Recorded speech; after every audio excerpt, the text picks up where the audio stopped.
কড়াইতে ফুটন্ত তেলের মধ্যে শুকনো লঙ্কাগুলো দিতেই ছ্যাঁত করে হওয়া শব্দটাকে আজও ভয় পায় সুতপা। হলো তো বছর সাতের সংসার, তাও যে লঙ্কা ফোড়নে কিসে এত ভয়?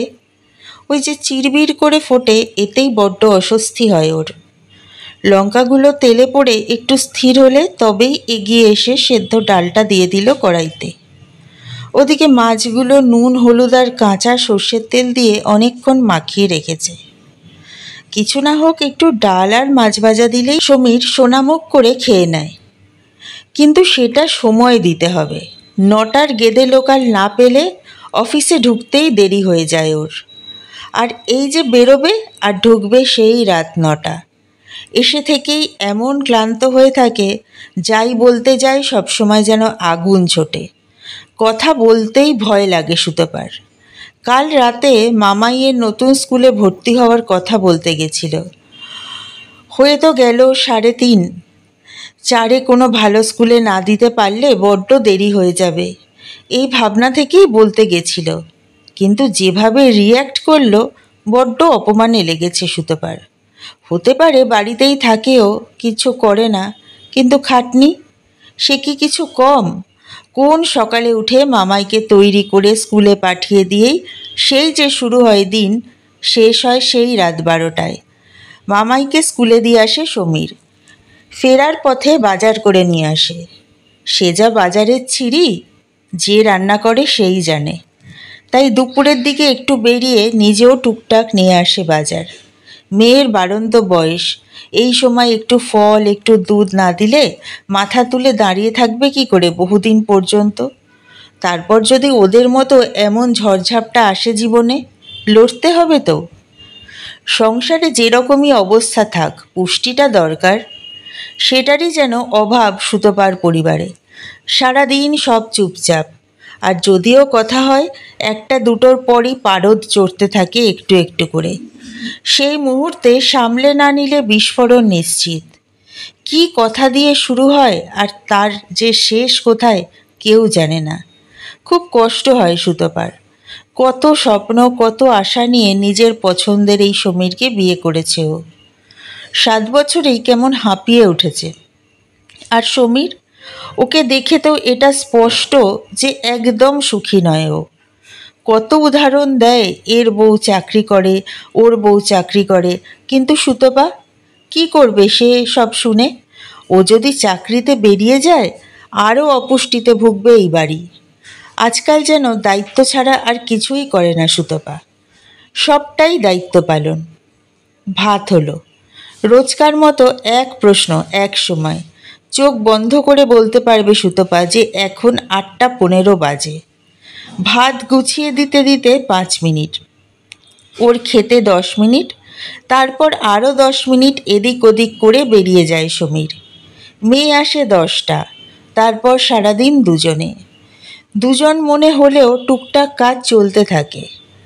কাজ কি আর থাকে, কিন্তু তাও কাজের মধ্যে থাকে সুতপা, তাতেই ভুলে থাকে সব। নাও ভাত দিলাম বলেই টেবিলে সাজিয়ে দিল ভাতের থালা, আর সাথে উচ্ছে ভাজা, ডাল আর মাছ ভাজা। মাছের ঝোল করতেই পারত, কিন্তু পছন্দ করে না সমীর এই সময় এত ঝকমারি। আবার উচ্ছে দিলে কেন? উফ! চেয়ার টেনে বসতে বসতেই বিরক্তিকর প্রকাশ সমীরের। এটাই সহ্য হয় না ওর। কোনো উত্তর দিল না সুতপা। এখন সমীরের কথায় উত্তর দেওয়া মানেই কথা বাড়ানো, আর কাজে যাওয়ার সময় এটা হোক একদম চায় না ও। উচ্ছে তো আমি আনিনি, তাহলে? উচ্ছের গায়ে লেগে থাকা তেল দিয়ে ভাতটা বেশ পরিপাটি করে মেখেছে সমীর। বেশ ভালো লাগছে বোঝা গেল। ভালো লাগলে খা, কে এনেছে কে আনেনি অত কথা একটু সহ্য হয় না। তুমি এই যে দুপুর দুপুর গিয়ে বাজার করো, কম বেরোয় তাতে? একটু বুঝে না চললে কিভাবে টানবো বলো তো আমি? পাতে ডালটা ঢালতে ঢালতে বলল সমীর। কি বলছে এসব? কত খরচ করে সুতপা? না অতিরিক্ত পোশাক, না পার্লার, কোনো দিকে উৎসাহ নেই ওর। কারণ ও জানে শাশুড়ি মারা যাওয়ার পর ওনার পেনশনটা পুরো বন্ধ। এখন ওর একার আয়েই সংসার চলছে কোনো মতে। সামনে মেয়ের বড় স্কুলে ভর্তি, সেখানকার খরচ সবটা বুঝে ব্যয় করে সুতপা। রসিয়ে রসিয়ে মাছের পেটি তেলটা খাচ্ছে সমীর। আজ ওর ধীরে সুস্থে খাওয়া দেখে বেশ শান্তি লাগছে সুতপার। সমীরের জলের বোতলটা ভরতে গিয়ে পাশ থেকে সমীরকে দেখতে পেল সুতপা। খুব রোগা লাগছে হাতগুলো ওর। গালটা তো ভেঙে গেছে, বছর খানেক হলো। মায়ের মৃত্যুর সাথে সাথে সবটা যেন কেমন ভেঙে গেছে। হয়তো চিন্তায় ভাবনায় সমীর এমন হয়ে গেছে, কিন্তু তাও সেটা তো ঝগড়া না করে ভাগ করে নিতে পারে। মামাইয়ের আসার সময় হয়ে গেল তো, ঋদ্ধির মাকে একবার মনে করিয়ে দেবে নাকি? সমীরের কথায় খেয়াল হলো ঘড়িতে 8:30 বাজে। এখনও পরীক্ষা চলছে মামাইদের, 7টা থেকে 8টা, তাই 8:10 স্কুল শেষ। এই সময় সুতপা সমীর কারোরই বেরোনোর সময় নেই। তাই তো ওর সাথেই পরে ঋদ্ধির মাকে দায়িত্ব দিয়েছে নিয়ে যাওয়ার। চলে আসবে এক্ষুনি, বলা আছে। এঁটো থালাটা তুলতে তুলতেই বলল সুতপা। অন্যদিন থালা তোলার আগেই উঠে পড়ে সমীর, মুখ ধোয়, জল খায়, টিফিন ভরে, তারপর মৌরি মুখে দিয়েই বেরিয়ে যায়। কে জানে আজ কি হলো, এত আস্তে খেলো। তারপর এখনও বসে আছে। ঘড়ির কাঁটা 45 পেরিয়ে যাচ্ছে চোখের সামনে। শরীর ঠিক আছে তো? চাইলেও জিজ্ঞেস করলো না, কি কথার ওপর কি চাপাবে, তার থেকে এই ভালো। আগে এই 10 মিনিটটাকেই আঁকড়ে ধরত। যত কথা, প্রেম, আলাপ সেরে নিত এই সময়। মেয়েও বাড়িতে থাকে না। টিং টং। বেলের আওয়াজ ঠিক জানে সুতপা যে মামাই এসেছে। আরেকবার বাজতেই চেয়ার ছেড়ে উঠে খুলে দিল সমীর। মামাই বাবাকে এড়িয়ে এক ছুট্টে মায়ের কাছে এসে হাজির, চোখে মুখে উত্তেজনা। চিৎকার করে ডাকছে, মা, ও মা। সারাদিন মায়ের সাথে থেকে থেকে একটু বেশি মা নেওয়াটা হয়ে গেছে মেয়েটা। কি হয়েছে মামাই? পরীক্ষা ভালো হয়েছে তো? মেয়ের ডাক শুনে একটু ভয় পেয়েই জিজ্ঞেস করলো সুতপা। পরীক্ষা ভালো হয়েছে মা, কিন্তু একটা বাজে কাজ হলো। মামাইয়ের কথায় হাতটা ধুয়ে সে রান্নাঘরের কাছে দাঁড়িয়ে পড়ল সমীর। মেয়ের দিকে তাকিয়ে আছে ও।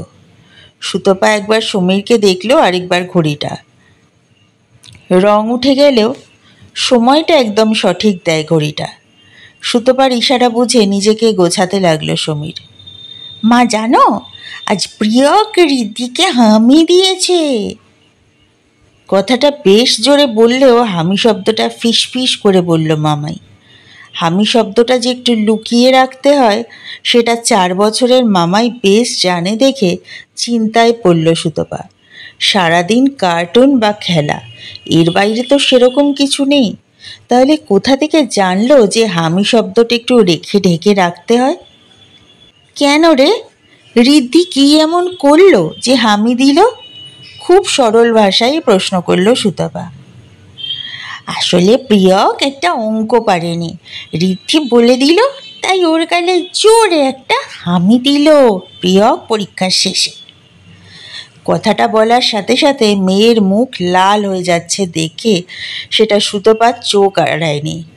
বুকটা ধক করে উঠল ওর। কি করে জানলো এসব এই বয়সে? কোথা থেকে শিখছে?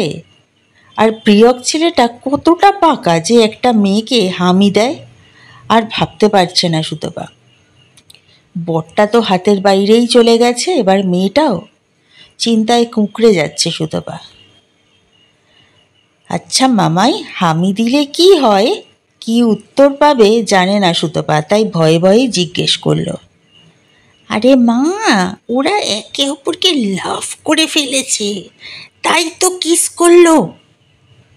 খুব চেপে চুপে বলল মামাই। কিন্তু শেষ রক্ষা হলো কই? ঘর থেকে রান্নাঘরে ছুটে এলো সমীর। হা ভগবান, আবার না রেগে যায়, মেয়েকে না মেরে দেয়। ছেড়ে দিক না সুতপাকে, ঠিক বুঝিয়ে বলবে ও। কি করেছে প্রিয়ক? গম্ভীর গলায় জিজ্ঞেস করল সমীর।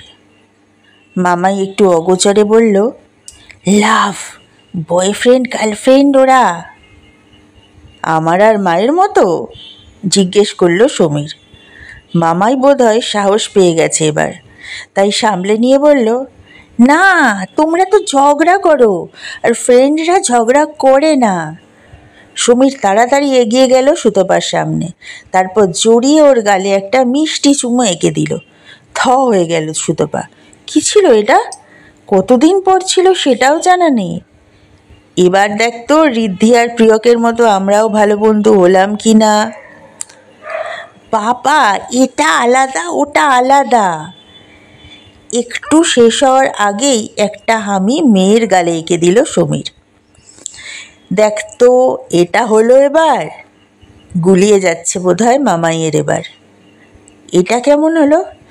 বাবা মাকে হামি দিল, বাবা মামাইকেও হামি দিল, আবার ঋদ্ধিকে প্রিয়ক হামি দিল। হামি সবাইকে দিতে পারে নাকি? মিষ্টি করে জিজ্ঞেস করলো মামাই। এতক্ষণে সমীরের ভাষা বুঝে গেছে সুতপা।